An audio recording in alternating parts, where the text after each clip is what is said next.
Juriscast, o seu podcast jurídico.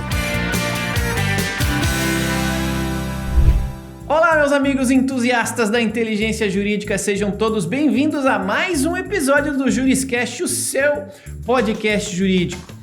Muito obrigado pela presença, muito obrigado por estarem novamente por aqui acompanhando este episódio. Muito obrigado também ao curso de Direito da Univille que apoia esta discussão qualificadíssima e todas as demais que a gente gera aqui no Juriscast e nos debates legais. Então, muito obrigado. O curso de Direito da Univille tem mais de 25 anos de história, tem o selo OAB Recomenda. E se você quer saber mais sobre esse baita curso de Direito, acesse univille.br/direito.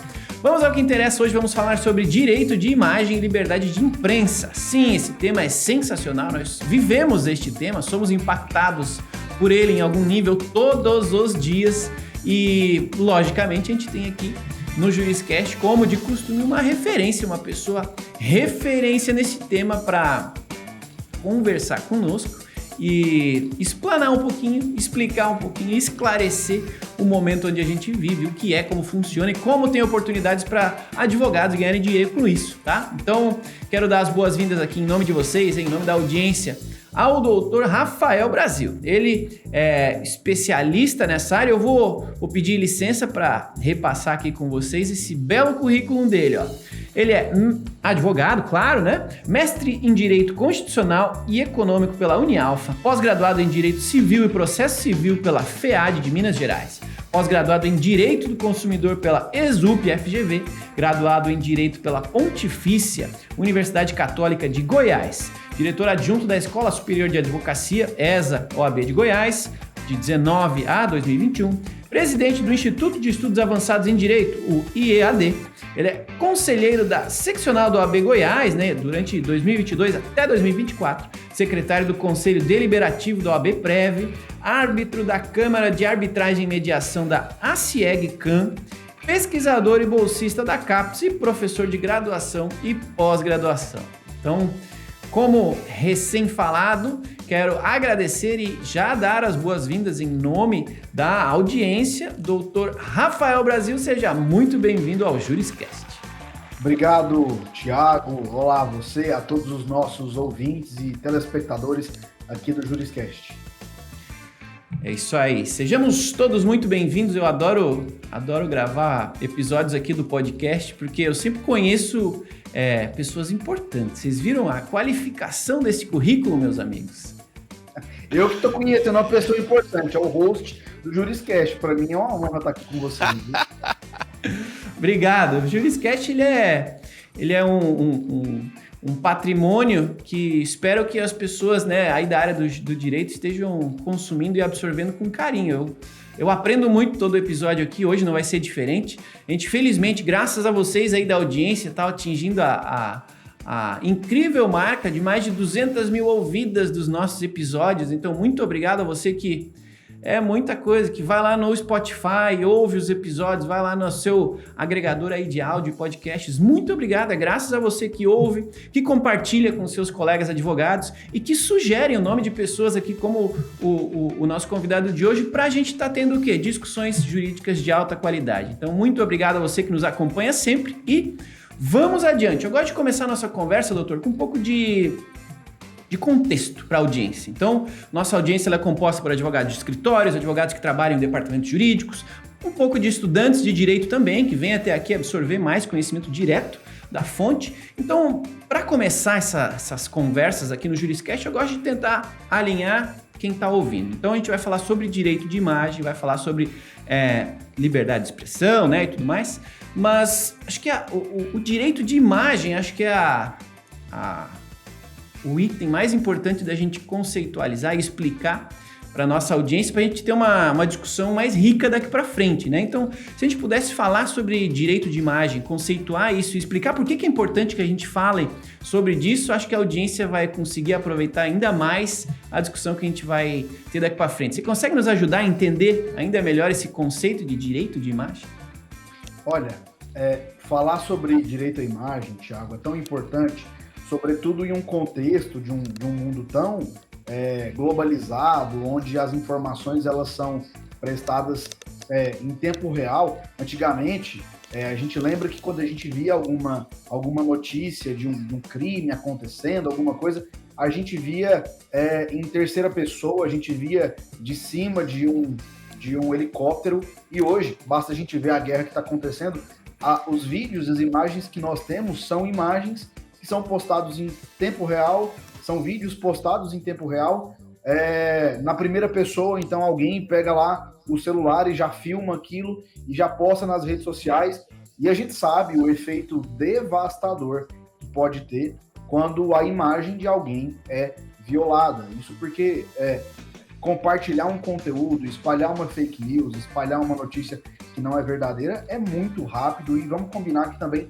é muito cômodo. Então, hoje está muito em evidência a gente falar dos direitos e garantias fundamentais. A gente teve recentemente aí muitas discussões que a gente também pode abordar aqui nesse podcast sobre a famigerada liberdade de expressão. Então, quando a gente fala de todas as liberdades, liberdade de expressão, liberdade e o direito à imagem, ou então uma liberdade de imprensa, quando a gente coloca tudo isso na mesa, a gente vai ver que em muitos momentos esses direitos eles vão colidir em alguns momentos. Então, é muito importante a gente falar sobre isso, porque, primeiro, é algo que a gente vive no nosso dia a dia.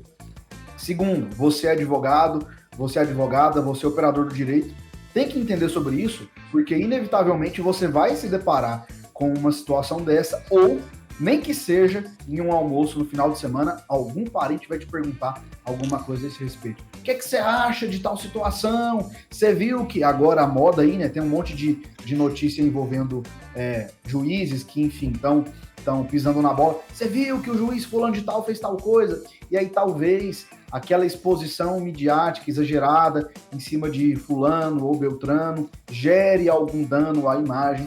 E a gente tem que ter conhecimento e profundidade para a gente saber se posicionar e também não cometer esse tipo de erro, esse tipo de crime que é lesar a imagem de outra pessoa. Boa, este quase exemplo que você usou, eu vou dar um exemplo que aconteceu comigo hoje, agora há pouco. Agora são 3h20 da tarde, então hoje no almoço, o pessoal que almoçou comigo falou: poxa, você viu aquele caso daquela juíza que julgou assim, assim, assado? Nossa, né, me tirou opinião sobre o fato e, inclusive, citaram: nossa, ela já foi execrada aí pela opinião pública, já foi, inclusive, afastada, não sei o que e tal. E, poxa, tem todo um aspecto jurídico a respeito da decisão, tem um entendimento que é extremamente jurídico, né, porque envolve direito do nascituro, né, algo que a população em geral não estudou, então, por consequência, acaba não entendendo e emite opinião sem entender. Então, mas a imagem daquela pessoa já estava sendo veiculada, ela já estava sendo julgada, já estava até sendo incriminada e até culpada aí no criminal da opinião pessoal, né, nesse caso. Então, assim, isso acontece todo dia com a gente que tem um celular na mão, né? Acho que é inevitável que a gente se depare com casos assim, né? Mas vamos ajudar essas pessoas que acabam emitindo opinião, que acabam disseminando, né, imagens dos outros, de outras que não lhe pertencem e tudo mais. Vamos falar um pouquinho sobre o direito de imagem, né? O que ele assegura, né? Para quem ainda não entende esse conceito, não entende de que se trata. E em seguida eu começar a falar um pouquinho também sobre a liberdade de imprensa, porque a imprensa está sempre noticiando algo, e para noticiar algo ela usa imagens, né? Não, é difícil noticiar sem explicar, sem demonstrar. Então, assim, pode haver aí um conflito de interesse em alguns momentos e necessidade, né, de cumprimento de um outro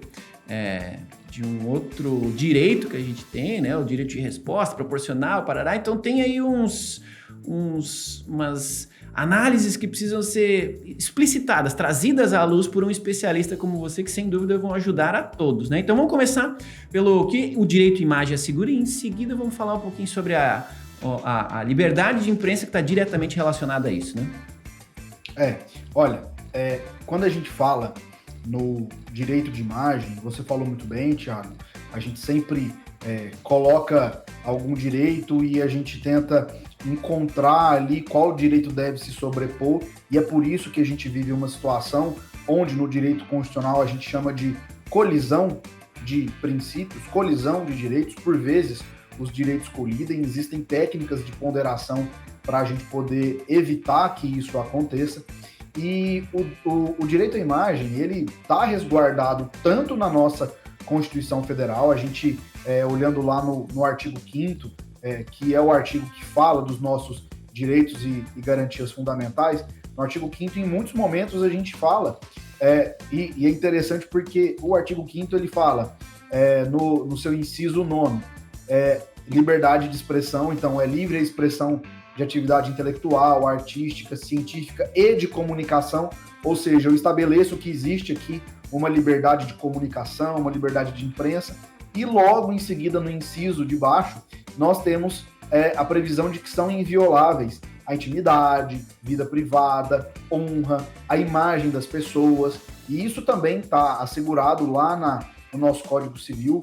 Para quem estiver nos ouvindo, se olhar lá no Código Civil, nos artigos 11 e seguintes, vai ver que lá a gente tem um apanhado dos direitos da personalidade, o que acontece quando alguém atingir a esses direitos, né? Então, sim, muito interessante a gente perceber que estão lado a lado. Liberdade de imprensa, liberdade de comunicação, a liberdade de expressão, e embaixo a gente ter a inviolabilidade, a honra, vida privada, intimidade. E aí, Thiago, até puxando um gancho para falar sobre liberdade de expressão, porque a liberdade de imprensa nada mais é do que a liberdade de expressão em sentido estrito, né? Porque a gente está falando da liberdade dos veículos de comunicação, mas é a liberdade que eles têm de fazer o quê? De se comunicar, poxa vida. Então, na verdade, a liberdade de expressão, ela hoje tem tido uma compreensão muito equivocada, porque muita gente acha que essa liberdade de expressão, ela é um trunfo, ela é um as, onde eu posso simplesmente utilizar aquilo e falar o que eu bem quiser no momento que eu bem entender. Não, eu tenho liberdade de expressão, eu posso falar o que eu quiser. Sendo que não é assim, é uma compreensão muito equivocada. Isso porque a gente vive em um contexto, num Estado democrático de direito, a nossa Constituição, ela não elenca direitos que são maiores que outros. Toda a nossa Constituição, ela tem como fundamento primordial a dignidade da pessoa humana. Essa é a nossa premissa básica na nossa Constituição. Então, tudo que a gente fizer tem que perseguir o bem-estar social, a dignidade da pessoa humana. E aí, nesse prisma, é muito importante a gente garantir, obviamente, a liberdade de expressão. Até porque se a gente for fazer um recorte histórico, temporal, a gente vai entender por que é que nós temos uma Constituição tão garantista, tão inchada, tão grande, tão extensa, porque a gente vinha em um momento de supressão de direitos e, obviamente, historicamente falando, era importante que a gente garantisse tudo que a gente podia colocar na nossa Constituição. Eu penso que os constituintes, naquele momento, eles pararam e pensaram assim, gente, o que mais que a gente tem de direito? O que a gente pode colocar aqui? E aí eles foram colocando tudo ali que vinha na cabeça quando o assunto era direito e garantia fundamental. E a liberdade de expressão, ela não é um trunfo. A liberdade de expressão, ela não é uma garantia que eu posso te ofender, Thiago, eu posso falar o que eu quiser sem ser punido. A nossa Constituição, ela, graças a Deus, ela não admite a censura prévia. Então, eu posso te ofender, Thiago? Posso. Serei punido por essa ofensa? Sim. O que eu não posso dizer, o que eu não posso alegar, é que a ofensa que eu dirigi a você não é uma ofensa, não é um crime, porque eu tenho a liberdade, eu tenho essa premissa da liberdade de expressão. Isso é uma falácia. A liberdade de expressão não é um direito absoluto, assim como a inviolabilidade, a intimidade, vida privada, honra, a imagem das pessoas também não são direitos absolutos. Não existe na nossa Constituição nenhum direito absoluto. Nem a vida é uma garantia absoluta na nossa Constituição. Existem as hipóteses na nossa Constituição da pena de morte em caso de crime de guerra. Então, se nem a vida é um direito absoluto, o que dirá os demais direitos, entende? E aí, a gente tem essa compreensão tão equivocada, porque a gente hoje acha que a gente pode falar o que a gente quiser, a gente pode expor a imagem das pessoas do jeito que a gente quiser, e aí vamos entrar então na liberdade de imprensa, hoje a imprensa ela se pulverizou e ela está difundida de uma maneira tão intensa, porque antes, quando a gente falava em imprensa, a gente só lembrava de impresso, TV e rádio. Hoje a gente tem rede social. Qualquer um monta aí um Instagram de notícia e vira um canal de comunicação, vira realmente um canal de imprensa.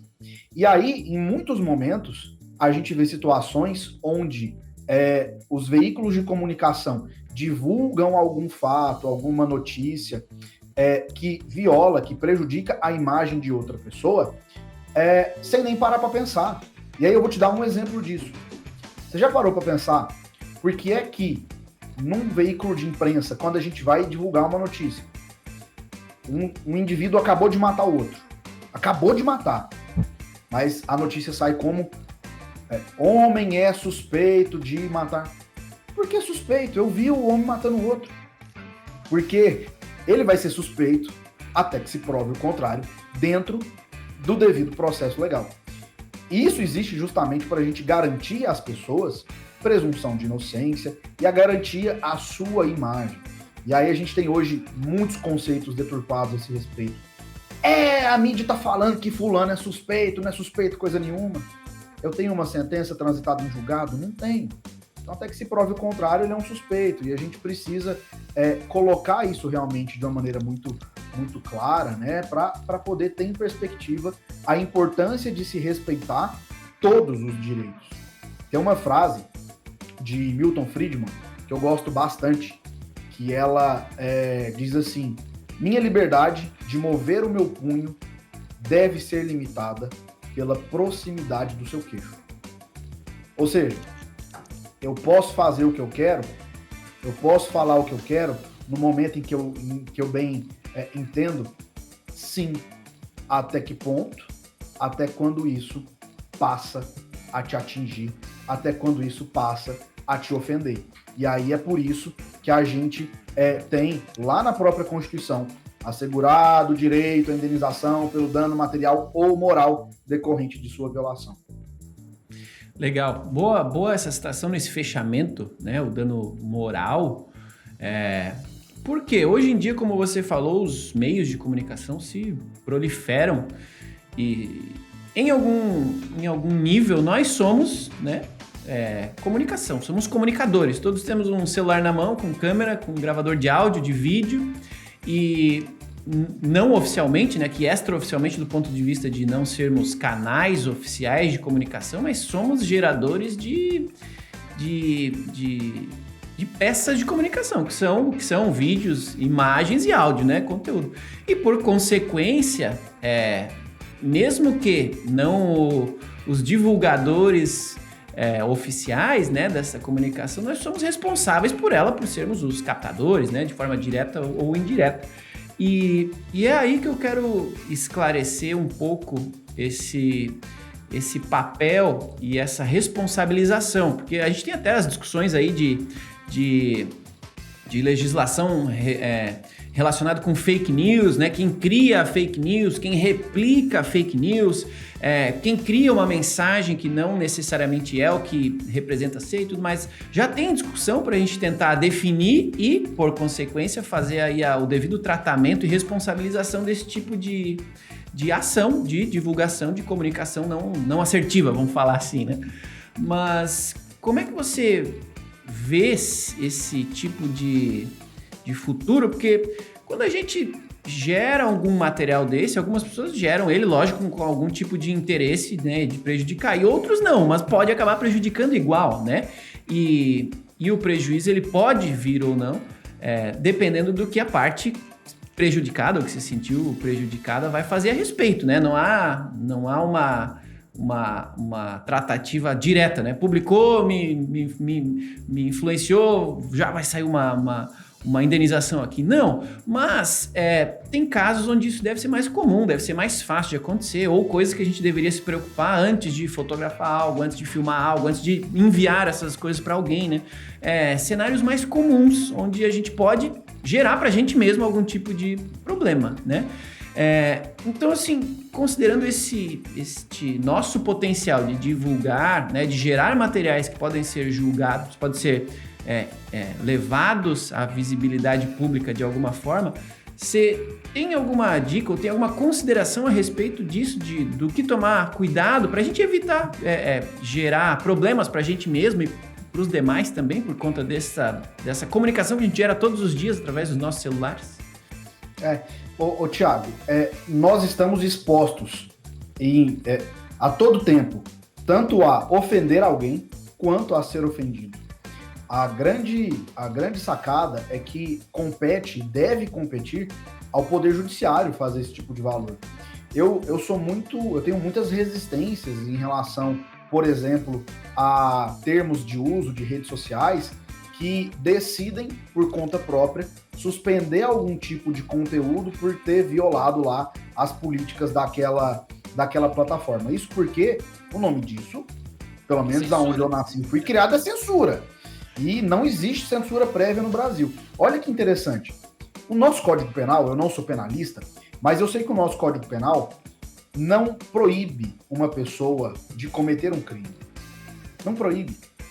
Não existe proibição de cometer crime. O Código Penal, ele me diz, se você praticar um crime, a consequência será essa.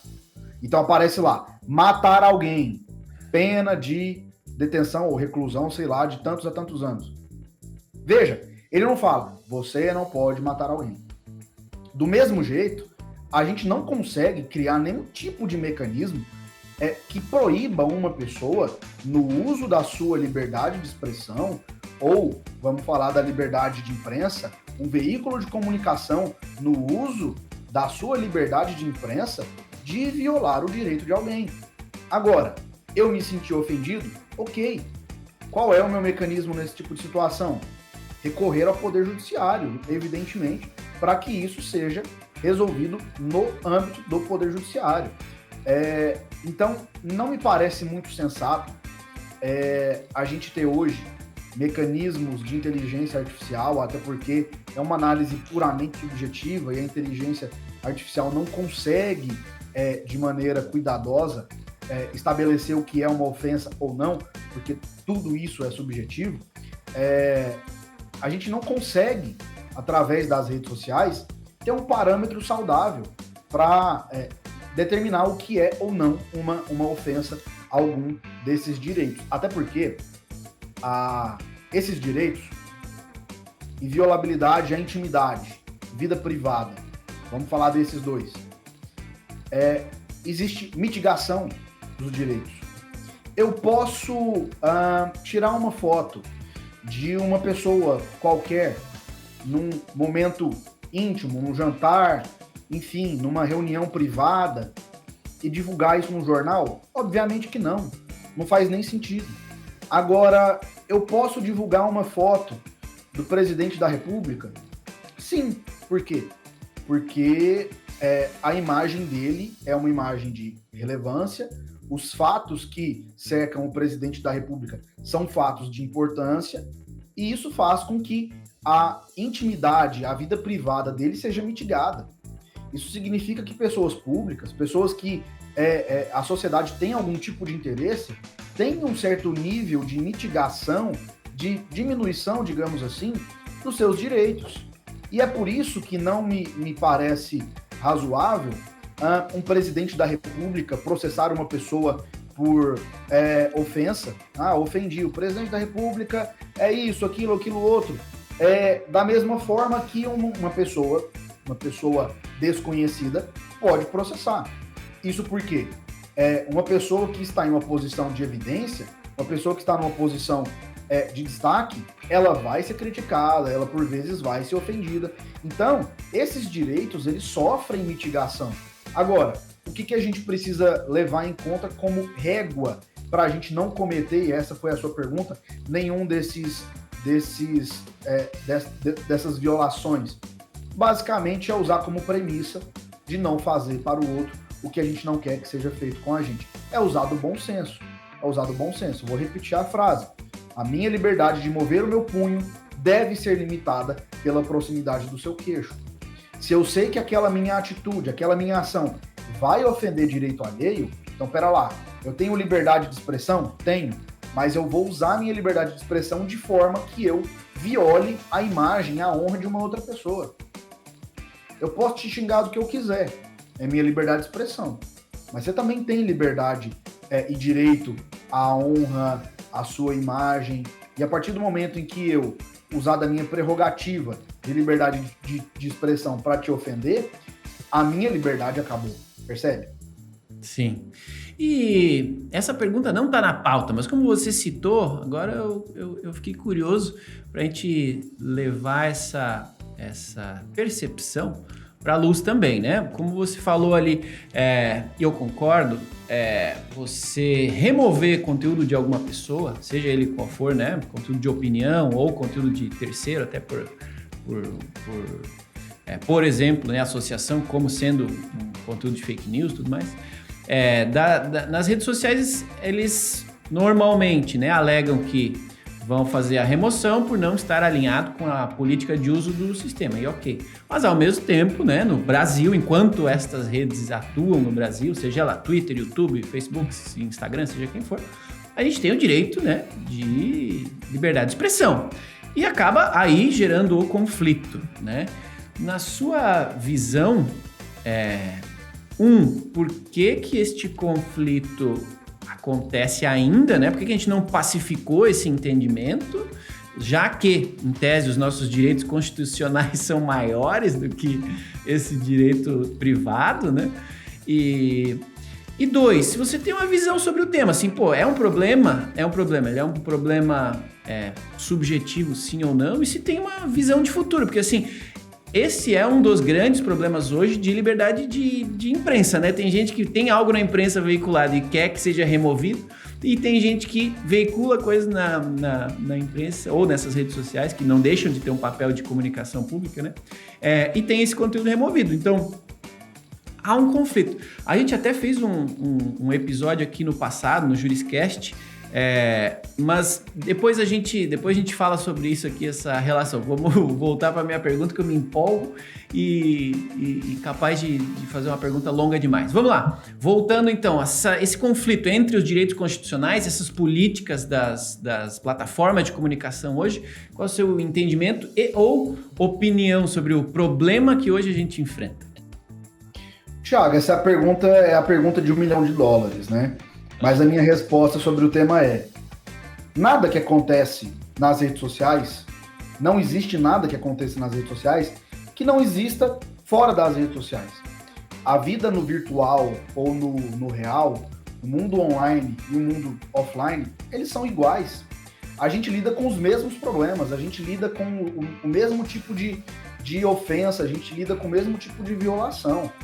Existem plataformas que estão aprimorando o uso da inteligência artificial para que a gente tenha um tipo de punição mais rápida, restrições, bloqueios à conta de usuários. E, de novo, isso não me parece uma coisa muito, muito interessante, sem que haja o devido processo legal, sem que a gente tenha garantia da ampla defesa e o contraditório. E, para mim, esse é o grande ponto. Eu não posso, a minha legislação, a legislação brasileira me proíbe que eu seja cerceado do meu direito de defesa. Então, como é que a minha conta no Twitter, no Instagram, no Facebook, enfim, vai ser bloqueada sem que eu me defenda? Porque é uma análise extremamente subjetiva, feita por um programa de inteligência artificial, por um algoritmo que faz uma análise objetiva. E não deveria ser assim. A pessoa ofendida, ela deve provocar o Poder Judiciário para que o Poder Judiciário, sendo provocado, ele possa, então, pedir o bloqueio daquela conta ou a suspensão daquele conteúdo. Tanto é que a lei estabelece, também o Marco Civil da Internet estabelece, que a veiculação de conteúdos ofensivos, eu posso pedir para o provedor de conteúdo, para a rede social, suspender aquele conteúdo, mas essa suspensão ela não é automática. Eu notifico, mas essa notificação ela tem que estar amparada com uma ação judicial. Então, primeiro eu entro com uma ação judicial para depois pedir a remoção do conteúdo. A única hipótese de suspensão imediata de conteúdos quando a pessoa ofendida solicita ao provedor de conteúdo, ou seja, ao site, ao portal, à rede social, é quando a gente trata de nudez. Quando um vídeo íntimo é exposto, eu não preciso ingressar com uma ação judicial. Basta que a simples notificação ao provedor de conteúdo remova aquele conteúdo. Então, um vídeo íntimo foi vazado, eu notifico aquele site e o site é obrigado a retirar. Agora, uma ofensa na internet, o site não deveria ter a prerrogativa de remover aquele conteúdo por conta própria. Por quê? Porque a gente tem dois tipos de liberdade de expressão, seja a pessoa física, seja o indivíduo, seja o veículo de comunicação, o veículo de imprensa. Nós temos dois tipos de liberdade de expressão que são fundamentais e que bom que eles existem. A primeira liberdade é a liberdade de falar o que a gente quiser. Então é a liberdade de exposição de crenças, de pensamentos, independentemente de censura prévia ou de licença. Então eu posso falar o que eu quiser, essa é a minha liberdade de expressão. Mas a liberdade de expressão também tem uma segunda dimensão, uma segunda característica, que é aquela liberdade que quando a gente observa países que são repressores, a gente vê que realmente esses países não têm esse tipo de liberdade, que é a liberdade da gente ouvir o que a gente quer e o que a gente precisa. Então, na verdade, tanto a pessoa física quanto o veículo de imprensa, ele tem um papel social de disseminação de informações, de disseminação de fatos, de disseminação de ideias, de notícias. Isso também é liberdade de expressão, porque alguém precisa ouvir aquele conteúdo. Essa é a premissa básica para a gente ter uma sociedade livre, o acesso, a garantia do acesso à informação. Então, quando a gente proíbe ou quando a gente censura algum tipo de conteúdo, eu não estou só tampando a boca daquela pessoa que ia falar, eu estou tampando também os ouvidos da pessoa que ia escutar. Então a gente tem uma violação dupla. E é por isso que quando a gente fala de liberdade, todo tipo de liberdade me é muito cara, é muito importante de falarmos. Porque quando a gente fala de liberdade, a gente fala da liberdade tanto da pessoa dizer, quanto da outra pessoa escutar. Então tem esses dois prismas.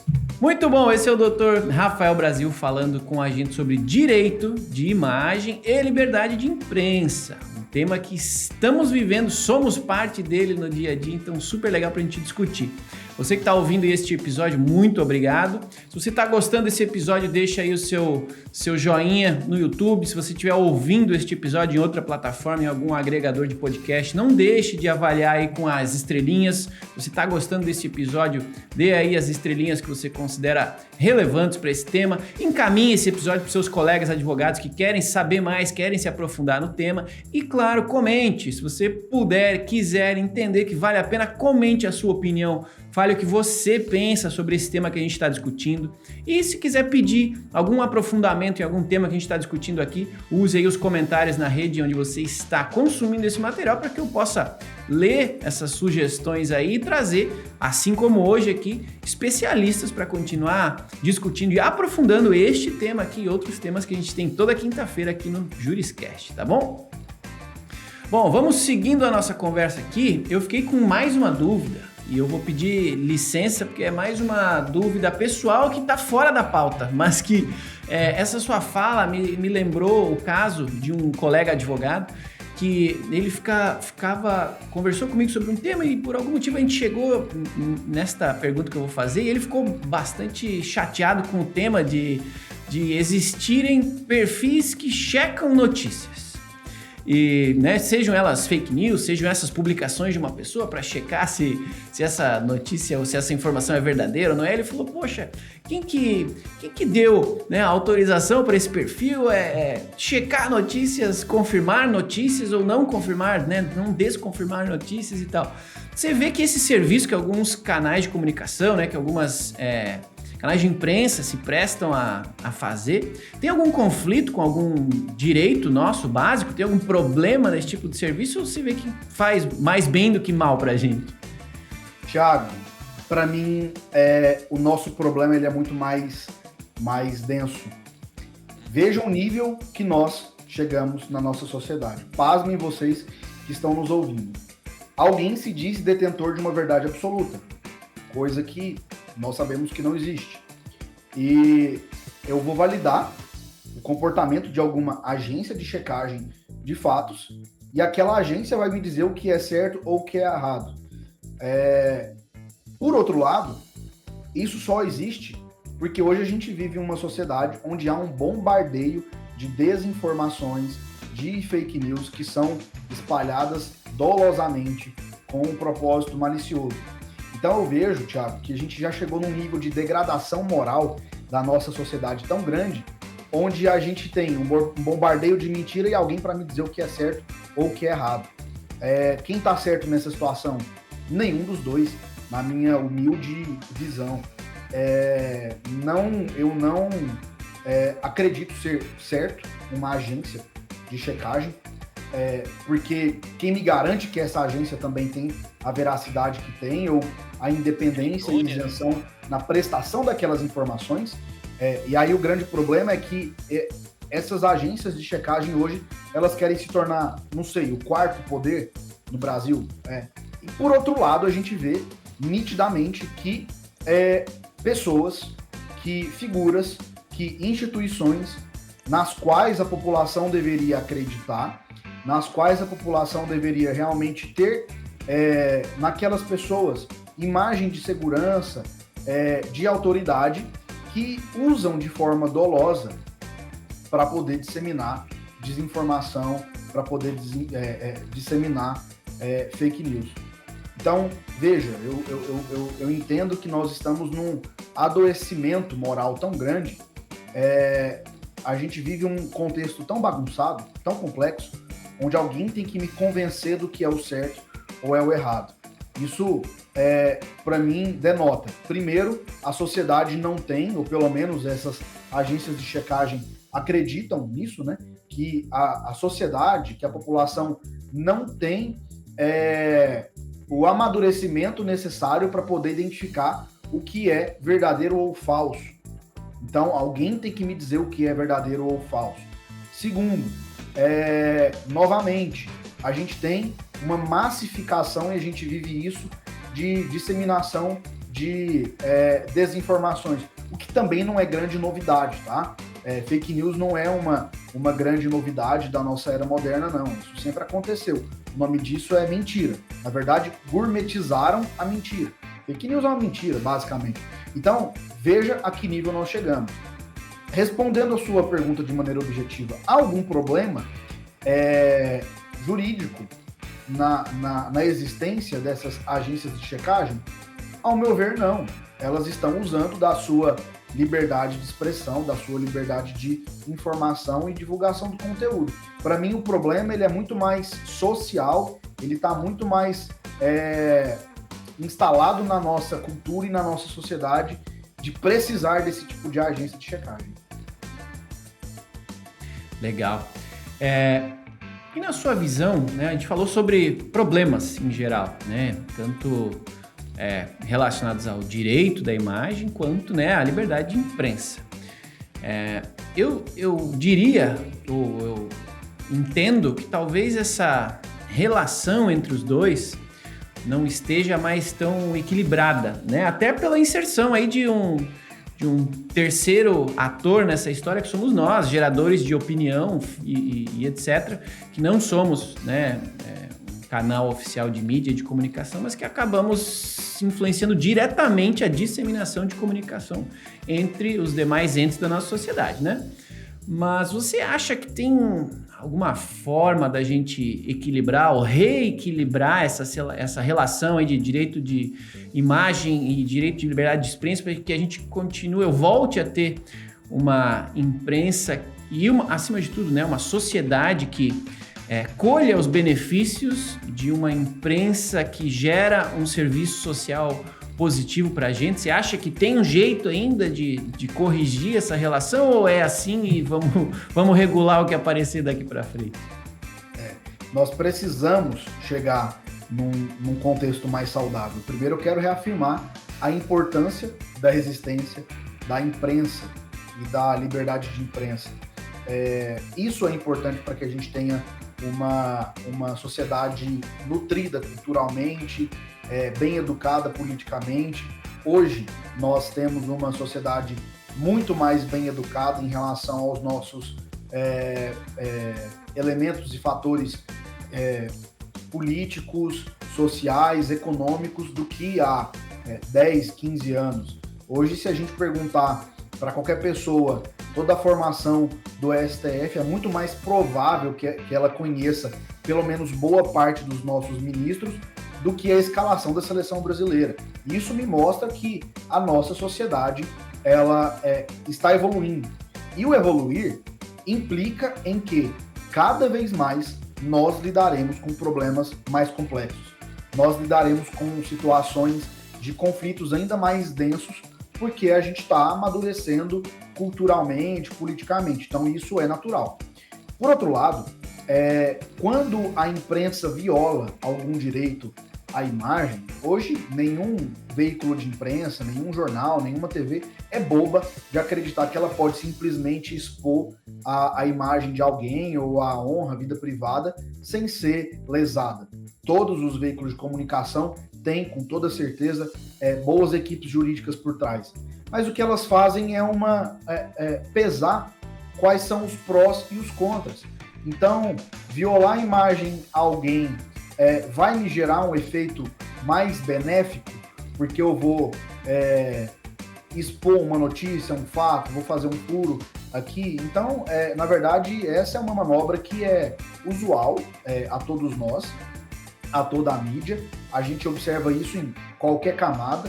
A gente observa que no direito do consumidor é uma prática corriqueira lesar os direitos do consumidor, porque a empresa vai oferir lucros maiores, então eles medem o impacto e o custo-benefício disso. Existem algumas técnicas de ponderação, existem algumas hipóteses para que a gente tenha um ambiente mais saudável, Thiago. Existem algumas hipóteses de ponderação para a gente poder apurar realmente a existência de um equilíbrio entre a relação da liberdade de imprensa e o direito à imagem. Isso foi tema do meu TCC a nível de conclusão da graduação. Então, já tem um tempo que eu falei sobre isso, né? Mas existem alguns mecanismos, e quem falou sobre isso, inclusive, foi o ministro Barroso. À época, ele não era ministro, mas um grande constitucionalista, e ele explicava que para a gente poder entender, no fim das contas, quem tem razão, a gente tem que apurar algumas coisas. Primeira delas, a veracidade do fato. Então, eu expus indevidamente a imagem ou a honra de alguém, mas aquele fato é verídico? Havia realmente uma presunção constitucional na divulgação daquela informação, porque a informação é algo muito caro, muito precioso para a nossa sociedade. Segunda coisa, como foi que aquela informação foi obtida? Ela foi obtida por um meio lícito ou ilícito? Então, qual é a licitude no meio empregado para a obtenção daquela informação? Isso também é uma coisa que precisa ser apurada. Terceiro, falei também sobre isso quando eu disse sobre a mitigação, né, dos direitos.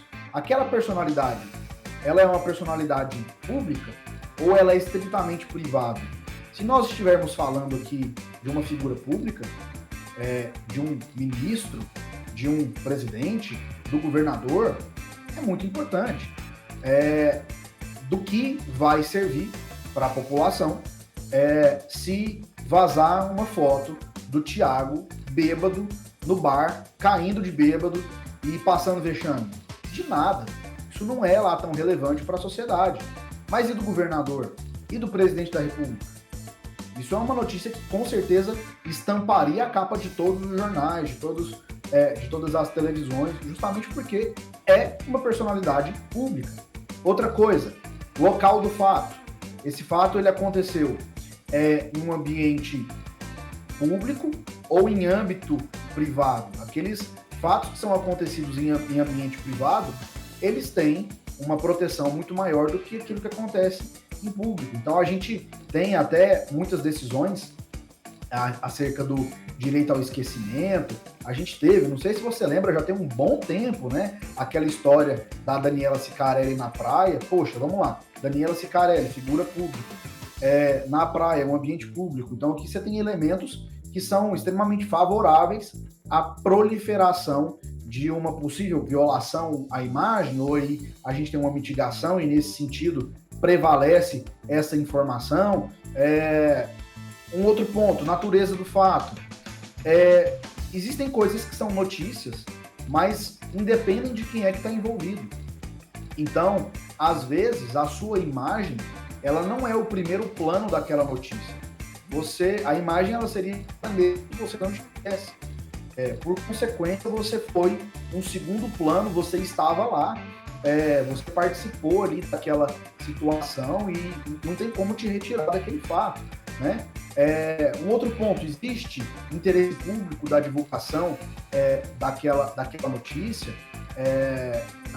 aquela notícia envolve algum órgão público, então isso obviamente tem que ser levado em conta, entende? Entendi, tem muita conversa para ser feita nesse tema e é legal que, não sei com relação à audiência, mas esse tema me fascina, eu podia ficar mais uma hora aqui discutindo, porque tem muitos aspectos e variações sobre o momento, sobre o local, sobre a imagem em si, sobre a divulgação dela e tal. Tem muitas variáveis, né? Muitas variáveis e aqui é importante salientar a importância de, caso, né, nos deparemos com algum problema ou com uma necessidade de prevenção de algo assim, ter o apoio de um profissional como você que, além de entender e conhecer a regra muito bem, tem experiência, né, para já ter lidado com diversos casos e conseguir antever ou até tratar melhor determinados tipos de ocorrências, né? Super legal. Bom, o tempo, como de costume aqui no Juriscast, ele voa, ele passa muito rápido e eu gosto de levar a nossa discussão para um final onde a gente possa ajudar mais pessoas, né? Ajudar mais advogados, pessoas como eu gosto de falar, a sair desse episódio melhor do que entraram, né? Com mais conhecimento do que como entraram. E gostaria de pedir a gentileza, então, para você de dizer, poxa, como é que você vê a vida do advogado que está nos ouvindo agora, que gosta da temática, gosta dessa ideia de trabalhar com direitos básicos da nossa Constituição, como estes, né, por exemplo. O que você diria para essa pessoa que, poxa, quer trabalhar com isso, quer se especializar nisso, quer ficar melhor nesse tipo de entendimento? O que você diria, indicaria para essa pessoa? Poxa, estuda isso, segue tal pessoa, vai nessa linha. O que você diria para algum advogado que gosta dessa temática, quer ficar especialista, quer ganhar mais dinheiro com esse tipo de atuação na qual você é especialista? Thiago, eu quero falar duas coisas. Primeiro que quem quer atuar ou atua nisso, né, são demandas puramente cíveis, mas a gente vive um movimento já há algum tempo de se falar em uma constitucionalização do direito civil. Porque aqui a gente está falando de indenização, então a gente está numa demanda civil, mas de questões que são constitucionais. Então o direito constitucional, ele é a base para todas as nossas normas. E para quem quer aprofundar nisso, é muito importante entender do direito constitucional, então é uma matéria que não dá para se divorciar. Tá? Você que atua ou que busca atuar, você advogado, advogada, busca atuar nesse tipo de situação, no aprofundamento das liberdades, é importantíssimo que você entenda a importância da nossa Constituição e do nosso histórico constitucional, que você realmente entenda o contexto onde nós estamos hoje inseridos. E uma segunda questão, e é um apelo, na verdade, que eu sempre faço, uma reflexão que eu trago, porque a gente só lida com esse tipo de conduta, a gente só lida ainda com esse tipo de conflito. É claro que a gente vai ter conflito enquanto nós estivermos vivos, mas pensa comigo, nós temos hoje no Brasil mais de 1.300.000 inscritos e inscritas nos quadros da Ordem dos Advogados do Brasil. Mais de 1.300.000 advogados e advogadas. Se todos esses advogados, se todas essas advogadas soubessem o poder de conscientização que nós temos para com a sociedade, nós teríamos muito menos violações. Então está muito mais na hora de você advogado, de você advogada, sair da passividade, sair da inércia e entender que o seu papel não é só trabalhar processando gente, entrar com ação. Vamos entrar com ação? Não. O seu papel enquanto advogada, é levar conhecimento, é colocar a população no seu lugar através da sua liberdade de expressão, afinal, você a tem. Então, use da sua faculdade, da sua prerrogativa, do seu direito à liberdade de expressão, para que você dissemine informação, bombardeie informação para toda a população e que a gente tenha uma população muito mais informada dos seus direitos e que com isso a gente realmente tenha um outro patamar na nossa sociedade de compreensão sobre moral, sobre ética. E aí eu tenho certeza de que a gente vai ter muito menos lesões aos direitos. O nosso país ele só é sobrecarregado de leis, ele só é denso porque a gente não entende a importância dos nossos preceitos éticos e morais. Se a gente entendesse, eu duvido que a gente precisaria ter tanta lei assim como nós temos hoje. Mas a gente precisa educar a população. E o seu papel enquanto advocacia é o papel de informar a população sobre os seus direitos. O Juriscast faz isso de forma muito brilhante aqui, Thiago. O papel de vocês é muito importante para poder levar informação para a advocacia, para a sociedade de modo geral. Nós estamos aqui usando dessa nossa premissa de direito de expressão e é um tema, como eu falei, muito caro, porque a liberdade é o maior direito de uma população, seja a liberdade de expressão, seja a liberdade política, seja liberdade no nosso aspecto econômico, a liberdade é o que vai sustentar a população e a gente não pode ser subjugado. E muitas vezes nós somos subjugados pelos nossos próprios equívocos. Então, depende de você, enquanto advocacia, mudar esse cenário. Que coisa linda de se ouvir! Esse é o Dr. Rafael Brasil falando com a gente sobre direito de imagem, liberdade de imprensa. Doutor, muito obrigado por essas palavras, né? Aí do final, um manifesto, eu diria. Super legal. Nós somos sim responsáveis por um pedaço de tudo isso que está acontecendo e pela melhoria desse momento. Que bom ouvir isso aqui, que bom ter o Juriscast como espaço para disseminação desse tipo de imagem tão positiva, de mensagem, né, tão positiva. Então, muito obrigado, muito obrigado. Quero lhe agradecer em nome da audiência, em meu nome, e abrir o espaço para que você, logicamente, aí se despeça da audiência e deixe também meios de contato. Aqui na audiência, sem dúvida, vai aparecer alguém que vai, assim como eu, se identificar com a sua fala, se identificar com o seu posicionamento e com a sua área de atuação, vai querer entrar em contato, vai querer tirar uma dúvida, alguém que vai estar passando por alguma dificuldade vai querer falar com um especialista. Então, fica aí aberto o espaço para você dar sua mensagem à audiência e deixar aí a melhor forma de contato com você. Tiago, eu agradeço novamente o convite e a participação, para mim sempre é uma honra. Agradeço a você que está nos acompanhando, nos ouvindo ou nos assistindo. Para me encontrar não é muito difícil não. Aqui inclusive tem aqui as minhas redes sociais. Se você jogar @RafaelBrasilADV no Instagram, você me acha. Eu estou à disposição para a gente poder conversar, trocar ideia, conversar no inbox. Lá no link da bio tem meu site e lá tem todas as minhas informações para a gente poder conversar. Se jogar Rafael Brasil no Google também não vai ser muito difícil de me achar, não. Então, novamente, quero agradecer, Thiago, a você e a toda a sua equipe aí por esse convite. E para mim sempre será uma grande honra estar aqui com vocês. Sensacional. A gente sabe quando está falando com alguém que entende do que fala, quando a gente joga no Google e encontra rapidinho o nome da pessoa, né? Quer dizer que ele é referência. Eu vou até procurar pelo meu nome no Google para ver se eu apareço lá. Bom, é importante, vai que tenha lá alguma violação à sua imagem, hein? É importante procurar mesmo.